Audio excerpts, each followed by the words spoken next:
नमस्कार मित्रांनो, स्वागत आहे तुमचं आताच्या ब्रेकिंग न्यूजमध्ये. मित्रांनो, घरातील गॅस सिलेंडर संपले की मोठी पंचायत होऊन जाते. गॅस बुक केल्यानंतर सिलेंडर देखील लगेच मिळत नाही. काही ठिकाणी तर 2-2, 3-3 दिवस वाट पाहावी लागते. त्यामुळे या काळामध्ये घरामध्ये स्वयंपाक कसा करावा असा प्रश्न गृहिणींना पडतो.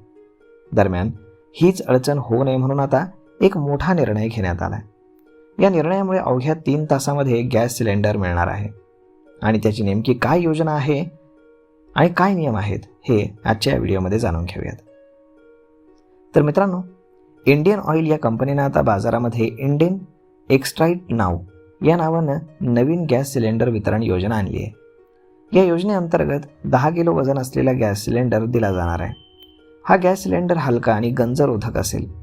विशेष म्हणजे हा गॅस बुक केल्यानंतर तो अवघ्या 3 तासात तुम्हाला घरी आणून दिला जाणार आहे.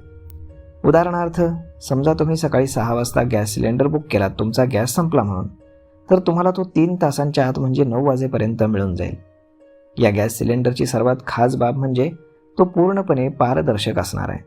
म्हणजे तुमच्या सिलेंडरमध्ये गॅस किती शिल्लक आहे आणि तो संपण्यासाठी किती दिवस लागतील याचा तुम्हाला अंदाज घेता येईल.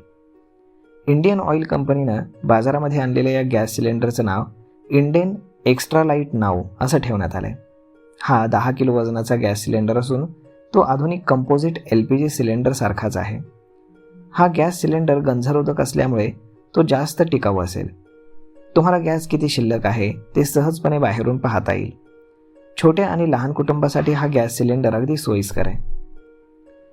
भागातील कुटुंब किंवा कामकाजी व्यक्ती आणि छोट्या कुटुंबासाठी विशेष करून हे गॅस सिलेंडर सोयीस्कर ठरणार आहेत.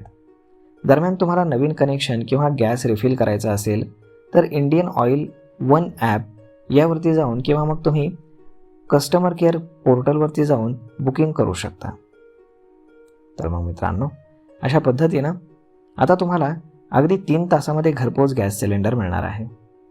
तर मग यावरती आपलं मत काय हे तुम्ही आम्हाला कमेंट करून नक्कीच सांगा.